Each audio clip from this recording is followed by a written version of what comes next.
Hebrews 2 verse 1. Sabi dito, we must pay the most careful attention, therefore, to what we have heard, so that we do not drift away. Amen po. So let us all pray.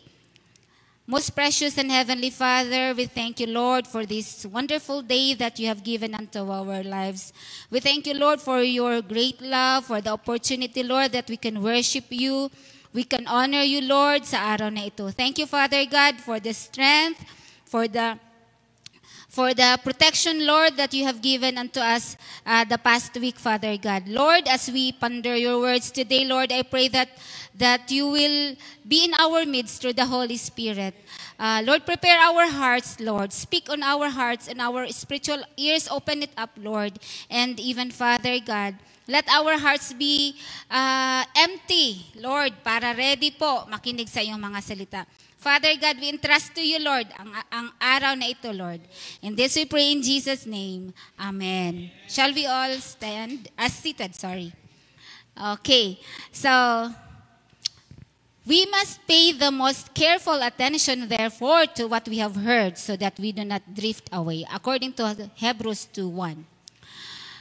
Ang title ko pala ng natin ngayon is, Warning Your Drifting. So, sorry pero actually yung salita ng Panginoon, kailangan i-ano natin na, is it correcting us? Is it rebuking us? So, ganun po ang salita ng Panginoon. Kaya, dapat maging handa po tayo. Kung medyo matamaan tayo, let us accept it.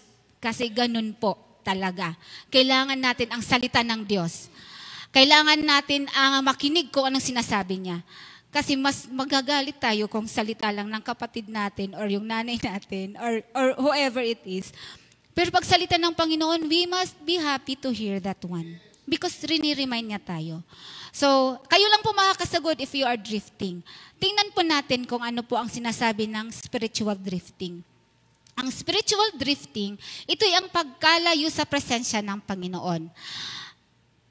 Kapatid, hindi po to siya yung mabilisan. Ito po ang kasi gradual siya. Baka po, gradually lumalayo tayo, hindi natin namalayan. Wala na pala tayo sa presensya ng Panginoon. Kaya, be careful mga kapatid. Ito ay ang panghihina ng spiritual connection or pananampalataya ng isang believer. Of course, bago po ito mangyari, may mga signs and symptoms. Gaya lang po ng sakit. Medyo ngayon kasi matunog si Doc Ong, no? Yung sa kanyang cancer battle. Before po yun mangyayari ang isang sakit, meron na po siyang signs and symptoms. Diba, we are aware na kung may mga advisories na halimbawa pag may mga abnormalities kang nararamdaman, yung sa mga babae, kung may mga abnormal bleedings, or mga like lumps, or may mga thickness sa breast natin, we have to be careful. At noon naman sa mga hoarseness of voice, yung sa pamamalat, dapat nating tandaan kasi isa din yung signs of there's something wrong.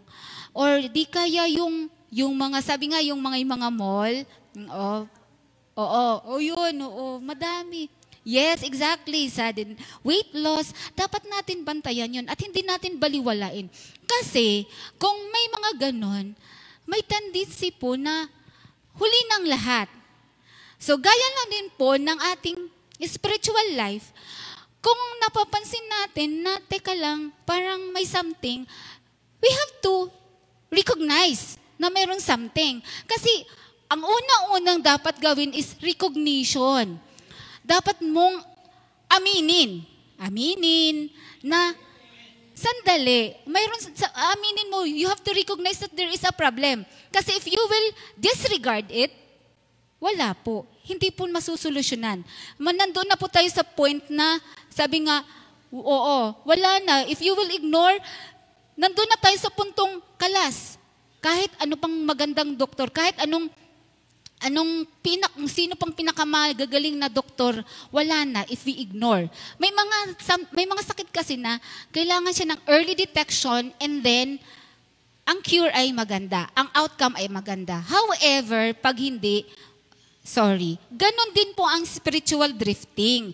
Kailangan natin i-recognize so that it will be corrected. So that babalik ka kung saan. Amen? So, okay, sa araw na ito, ang Diyos ay gustong magpa-remind sa atin. This is all reminder to all of us. Hindi lang naman po si ganito, we will not pinpoint names, kasi lahat tayo, we experience drifting in our lives, in our spiritual life. Amen po ba? Okay. So, una-una, ano po ba ang signs ng spiritual drifting? So, gaya ng nakikita natin dito kay Coach, no, o sa mga kapatiran, pag mayroon silang yung, i-spell out nila yung words, tapos ganito, idawigyan ng meaning. So, gusto ko po siyang dalhin ko kayo sa salitang drift. Para sa signs of drifting. Okay. So, sa D, it starts with disobedience. So, disobedience. Sabi nga sa Hebrews, we must pay the most careful attention, therefore, to what we have heard, so that we do not drift away. Hindi lang po siya sinasabing pay attention. Superlative, most careful attention, para po hindi tayo mawala. Kasi bakit pay most careful attention?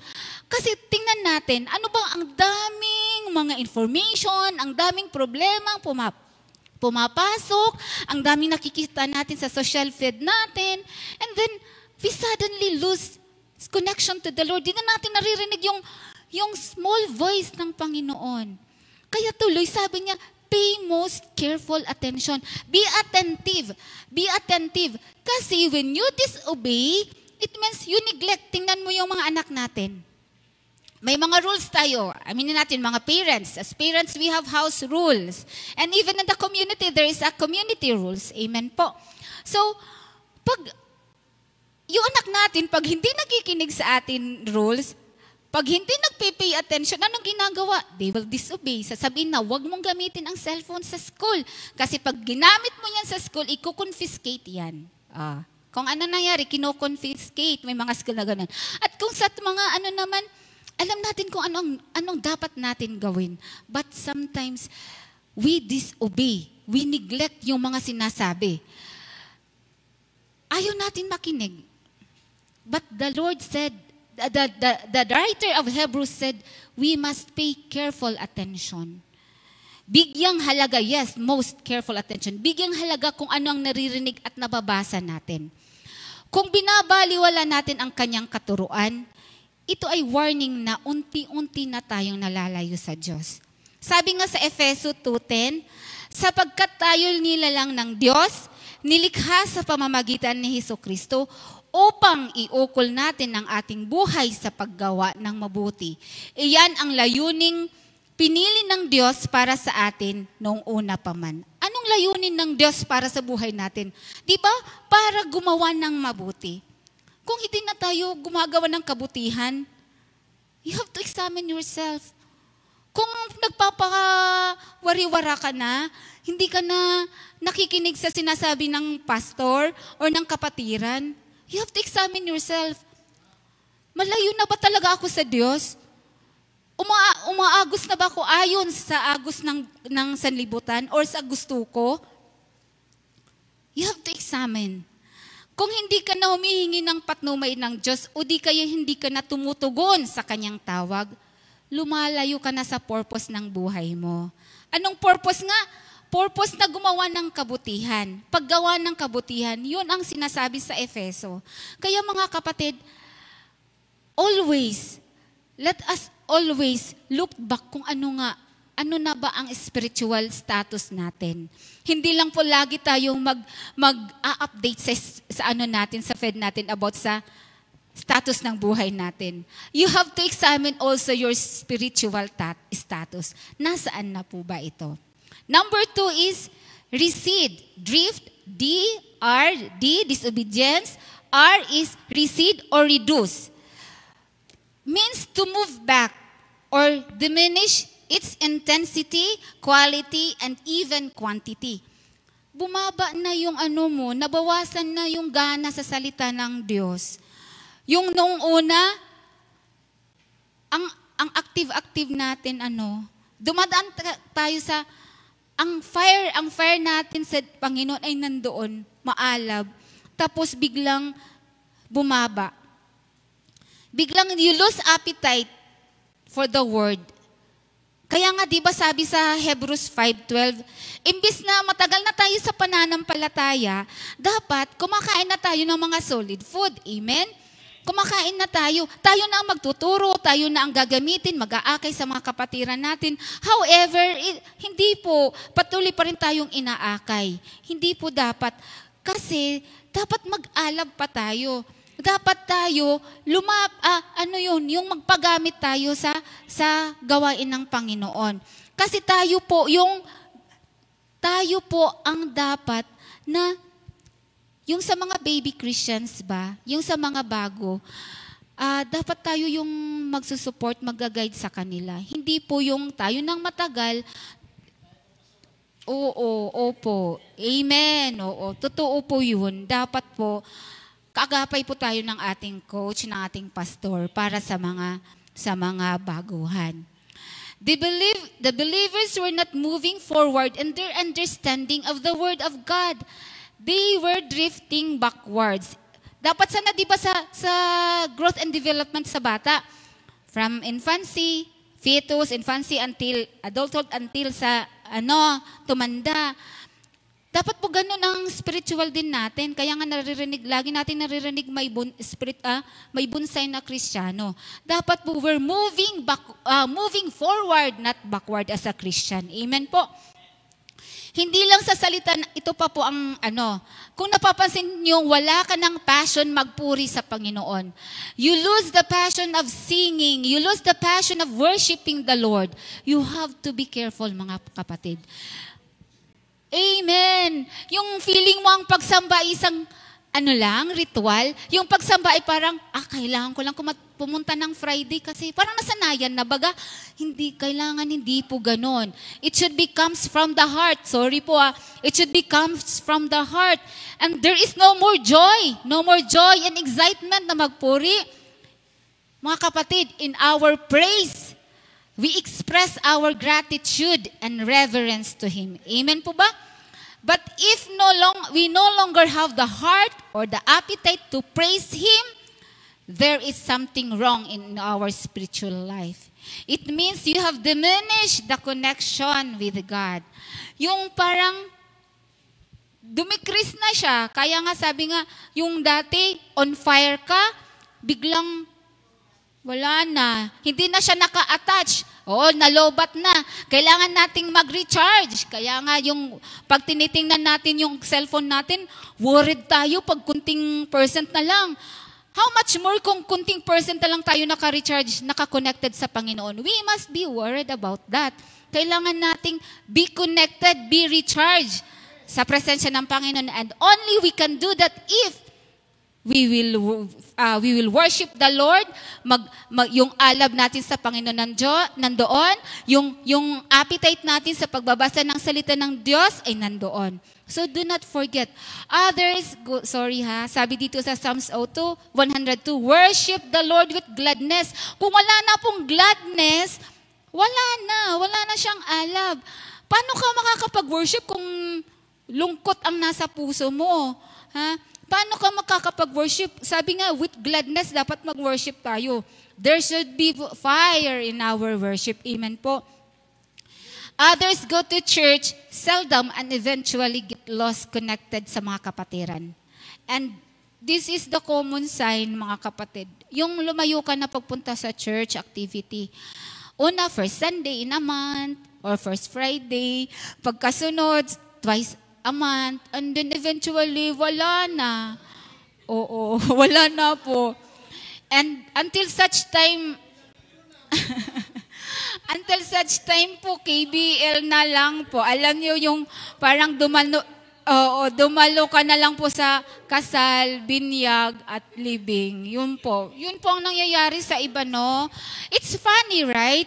Nakakatawa siya, but that is true. Totoo po yun, amen po. Nangyayari po yan, hindi lang po natin namamalayan, pero nangyayari, maraming mga Kristiyanong naka-experience ng ganyan. And then that is a warning. Kung minsanan ka na lang dumalo, minsanan wala na yung... Sorry. Oo, di ko alam na. Hindi po. Oo. Oh, yes, oo. Hindi po ako nagpipinpoint, ha? Hindi po. Oo. Yes. Yes, exactly. This is not all about like, hindi lang naman pagsamba, no?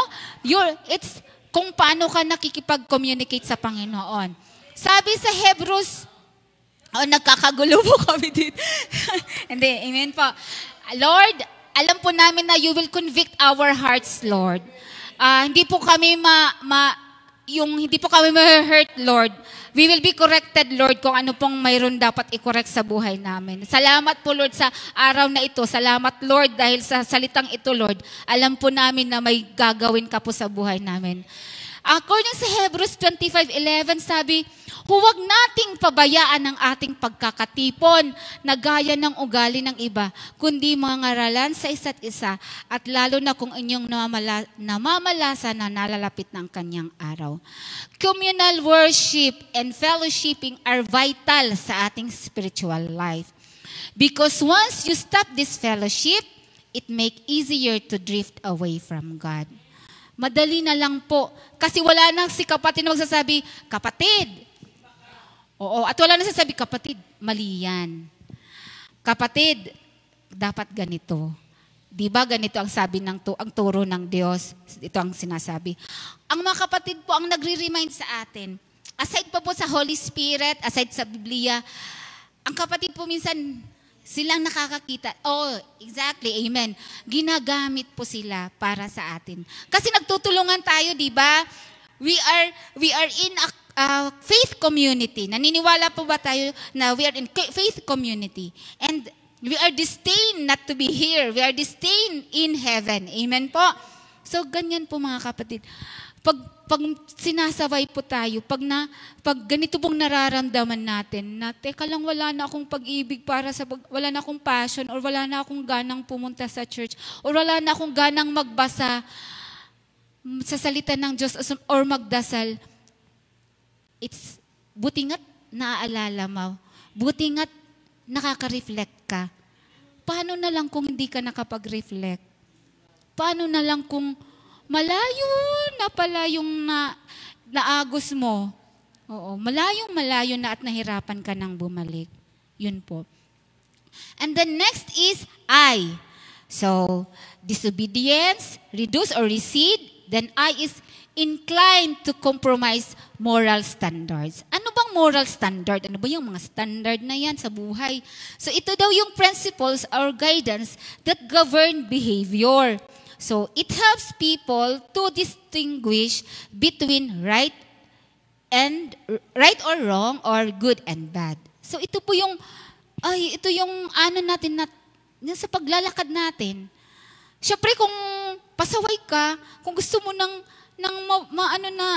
buhay, doon ka po sa tama. Kasi kung marami kang ginagawa, siyempre marami kang maaapakan. Marami kang mga abnormalities na ginagawa. So, yung walang peace, walang kapahingahan. So, kailangan mo ng moral standard or moral principles para sa iyong pamumuhay, para sa ating pamumuhay. This is the state of our life that we are engaging behavior that contradict our faith. So, ano ba ang ng Panginoon? Ano ba yung moral standard ng Panginoon, that we will live righteously, tama po ba? Yun ang ng Panginoon.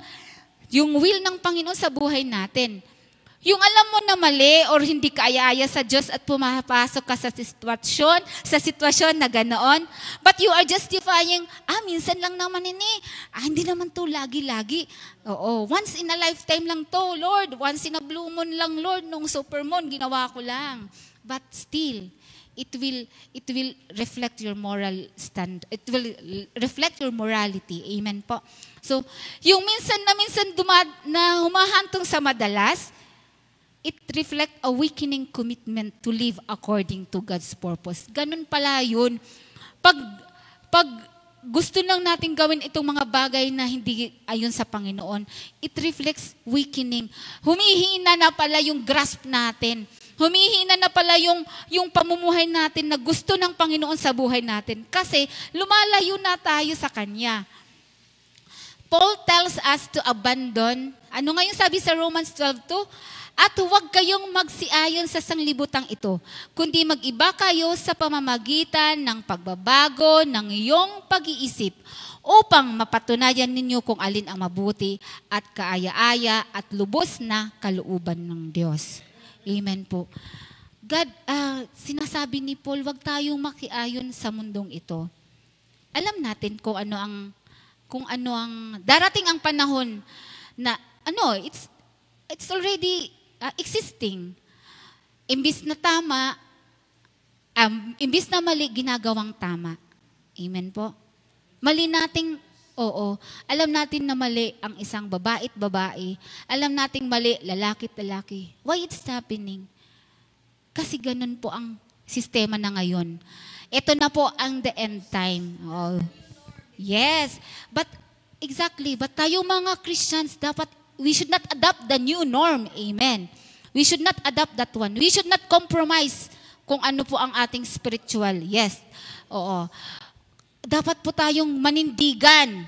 Amen. Manindigan tayo kung anong ginawa tayo ng Diyos. At dapat sabi nga, we should be salt and light of this world. Hindi po tayo dapat, dito sila, dito din ako, wala na. Nagpaganyan-ganyan ka na, and which is not. Because God wants us to be firm with our faith. God wants us to stand with our faith. Ganun po ang gusto ng Panginoon. Ayaw po niyan ayaw nga niya yung diba? Yung pagnanampalataya natin, gusto niya na kung malamig ka, magiging malamig ka. Kung mainit, mainit. Wala pong malamig, wala pong mainit. Kailangan mainit ka sa Panginoon, mainit. Ganun po. So, amen, consistent po. Although, sabi nga, as a Christian, we experience bako-bako sa buhay natin. However, bumabalik po tayo sa ating gustong daanan. So, moral compromising will pull us down in our spiritual integrity and it will lead us to alienation to God. So, hihilain tayo yung mag-compromise tayo sa ating moral standard. It will pull us down our spiritual integrity. Pag sinabing integrity, di ba sa atin, kailangan natin yung integrity. Dapat yung integrity ko maganda. Dapat But don't you know that kailangan natin ang spiritual integrity. Kasi gaya ng sinabi, we are a living testimony ng Panginoon. So kung morally disturbed, or yung integrity mo, spiritual integrity mo ay questionable, paano tayo sa ibang tao? Kaya, yung pakunting-kunti pero consistent. This is very significant deviation sa katuruan ng Diyos at makakapaghina ng spiritual life mo. Yung minsan, okay lang, isa lang naman, dalawa, pero yung pagdahan-dahan pala, yung pagkakahati, unti-unti na siyang lumalayo ka. Ito yung nakakapaghina ng ating spiritual life. So, letter F. So, parang ang bilis ko, no? Parang ang bilis. Okay lang. Sabi, bahala na po si Lord mag-add sa mensahe niya ngayon sa araw na ito. Letter F, in the drift, sabi, find pleasure in worldly pursuit and desire. Beware of sabi dito sa Matthew 6:24. No one can serve two masters, either you will hate the one and love the other. So you'll be devoted to one and despise the other. You cannot serve both God and money. Amen. Kaya beware of too much worldly desire, mga kapatid. Kung kanina, yung sa R, reduce or recede, dumidecrease yung pananampalataya natin, yung appetite natin sa salita ng Panginoon, sa pag-worship. Ito naman, tumataas naman yung parang yung pleasure natin ay parang obsessed ba sa kagustuhan natin sa kakamundong bagay or gawain. Oo, nabaliktad. Oo, kung nakaka-feel ka na, teka lang, nasapawan na yung puso mo na magpuri sa Panginoon sa mga bagay na kumikinang. Oo. Sa mga bagay na, yung sa mga bagay, hindi po, kasi naalala ko po, di ba? Minsan inaano nila yung about worldly thing, about sa mga kumikinang na bagay. Yun po, yun kasi, pero hindi po yun sinasabing ganun po. Yung parang, ano lang po yun, description lang po yun. Oo, yun lang po, yung mga ano lang po na yun. Oo, ganun po yung ano na tayo. Sa totoo lang mga kapatid, hindi naman po kasi kasalanan mag-desire ka ng mga bagay. Exactly, because God is giving us wisdom, tama po. Ang nakakasama lang po kasi doon, yung parang na-overshadow na yung desire mo para sa spirituality. Yun po ang mali doon. Kaya dapat balance mo. Kailangan po balance. Kailangan po balance ang buhay natin. We can see this, alam mo po, we can see this one to the people who are materialistic. Oo. Yun sa mga materialistic. Hindi naman... Yun, amen. Oo. Kasi yung mga billionaire na mga Kristiyano, bakit sasabihin mo bakit sila, may mga kayamanan man sila, mali ba yun? Hindi po ganon. Yung inaano yun, na dapat alam mo kung hindi mo papabayaan yung relationship mo sa Panginoon. Yun ang point doon. Kasi sabi nga, we cannot serve both God and money. So above all the karangyaan na mayroon ka, sana all may karangyaan, above all the monies that you have, above all the blessings that you have to put above ang Panginoon. Yon po. Exactly. Yon po. Amen po. Nag-agree ang kapatiran. So, above, sa lahat ng above is God. Amen? Okay. So, mga kapatid ko kay Kristo, pag ito ang mangingibabaw sabi ko nga, over your spiritual growth and relationship sa Diyos, then you swift away from God's priorities. Priority po. Kaya naman pala, sabi nga sa amin, sa nursing, sa medical, priority is safety. Safety ng pasyente. At after that, pag safe ang pasyente mo, safe ka din. Safe ang PRC license mo or yung license mo dito. So, dapat pala, priority natin ang Panginoon para safe ang license natin to heaven. Amen? Para safe ang license natin to heaven. Amen? Oo. Kasi kung kung lalayo at lalayo tayo, wala po. Wala tayong kahantungan. Be careful mga kapatid, when worldly pursuit overshadows spiritual, it often leads to moral compromise and gradually distancing na kay Lord. So sana po, hindi po tayo umabot sa ganito na wala na, hindi na tayo nakabalik. And lastly na, 11:52. And lastly is tormented peace. Pag sinabing tormented, distracted or parang, shattered, So, once you are distracted, nandoon na yung anxiety, yung stress, wala na. Overthinking, hindi ka na makatulog. So, pag hindi na makatulog, nagsasanga-sanga yan. Pag nag-stress na ang cells of the body. Oo, nagkaroon na. So, na-deteriorate na, hindi na alam ang isipin, hindi na makapag-focus, na out of focus na. So, nahihirapan ka na ilaban ang buhay araw-araw. And then, normally, Christian, it's normal for us to face unfavorable circumstances. Alam ko lahat tayo may pinagdadaanan. Iba-iba lang ang pinagdadaanan natin. Iba-iba lang season ng buhay natin. Oo, ibang level. But when we are still connected or having a relationship sa Panginoon, still you have that peace, because according to John 14:27, peace I live with you, my peace I give you. I do not give to you as the world gives. Do not let your hearts be troubled and do not be afraid. Ano yan, pangako niya ng Panginoon? Let not your heart be troubled. Sabi nga, believe in God, believe in also in me. And in may dugsong pa niyan, in my Father's house are many mansions. So kung dito po, it's not about free from worries, the peace. It's not about free from mga circumstances. It's not about a good life. It's about life that being tested. Yung hinahalo-halo ka, yung parang binuboil ka ng circumstances of life, and still you can say, blessed be the name of the Lord. Nakakapagsabi ka pa nun. It's the peace. That's the peace that the Lord is giving unto us.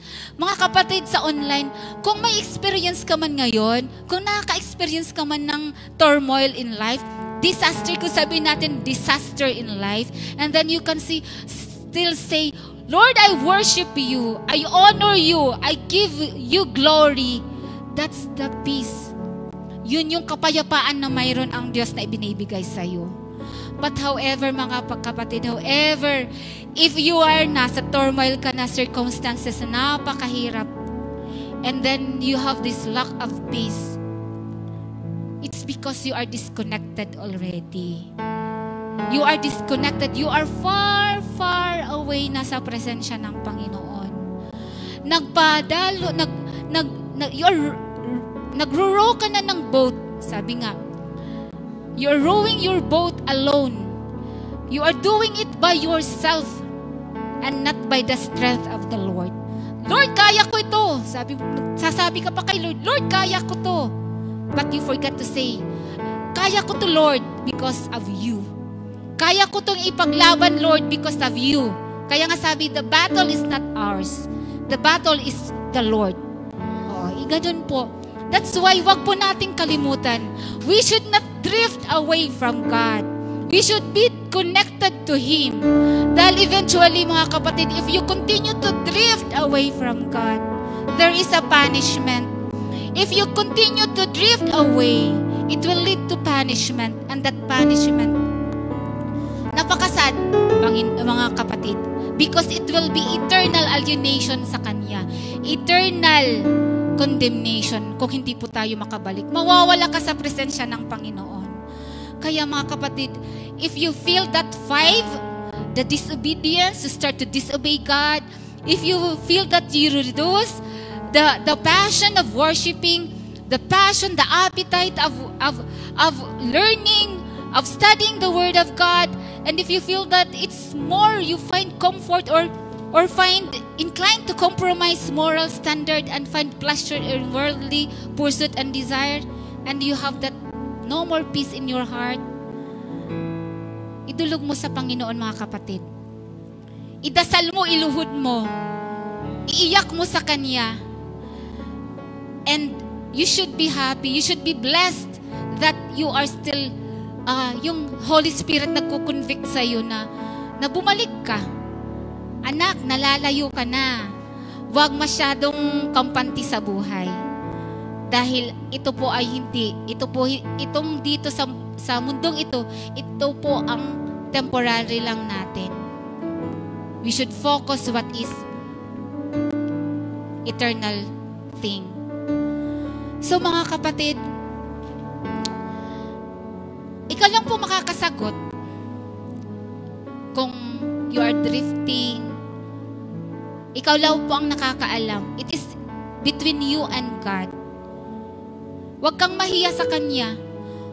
Huwag kang mahiyang sabihin, patawad, Lord. Patawad, Panginoon. Shall we all stand up? Patawad, Panginoon, kung nangihina po kami. Patawad, Panginoon, kung lalayo kami sa iyong presensya. Patawad, Lord, kung we're taking you for granted. Patawad, Lord, sa mga bagay na nagiging compromiser kami minsan. Patawad, Lord, kung nami-misrepresent ka namin sa aming mga kapatiran at sa mga taong nakapaligid sa amin. Patawad, Panginoon, kung minsan gusto namin gawin ang mga bagay sa aming kalakasan, hindi po namin nakikita na ikaw ang aming kalakasan. Patawad, Panginoon,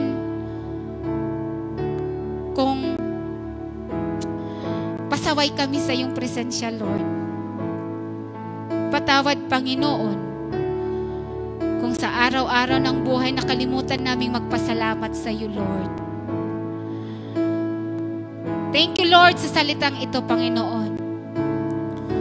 Alam namin, Lord, na masakit ang iyong salita minsan. It's a double-edged sword. And it penetrates deep in our hearts. Pero alam po din po namin, Lord, na ang iyong salita ay salita ng pag-ibig at pagmamahal. Salamat, Lord.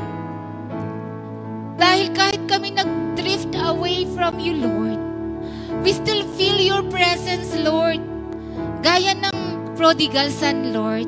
Nandoon ka rin para wholeheartedly, Lord, na aakayin kami. We welcome kami, Panginoon, dahil ganun po ang pag-ibig niyo, Panginoon. Kami lang po ang lumalayo, but kayo po ay nandoon, nandyan, waiting. And even, Panginoon, hinahanap niyo po ba nga kami, Lord, eh. Salamat, Panginoon, dahil hindi nagmamaliw ang iyong pag-ibig. Lord, we know, Lord, that this is just the beginning, Lord. This is just the beginning, Lord, of reconnection from your presence. Alam namin, Lord, na hindi mo, Lord, kami hayaan, Lord, na malayo sa iyo, Lord. Salamat, Lord, sa araw na ito, Panginoon. Salamat, Panginoon. Nawa, Lord, sa aming paghiwa-hiwalay, Panginoon, ang mga salita, Panginoon, na aming narinig, Lord. Itumiyo po yung manatili. Tumimo po sa aming mga puso at maging gabay sa amin araw-araw. Salamat, Lord, sa paggamit niyo po sa akin, Panginoon. Nawa po, Panginoon, ang mga salita pong lumabas sa aking bibig, Panginoon, ito'y nakaglorify sa iyo, Panginoon. Bring back all the glory, Lord, and praises to you. In the mighty name of Jesus, amen and amen.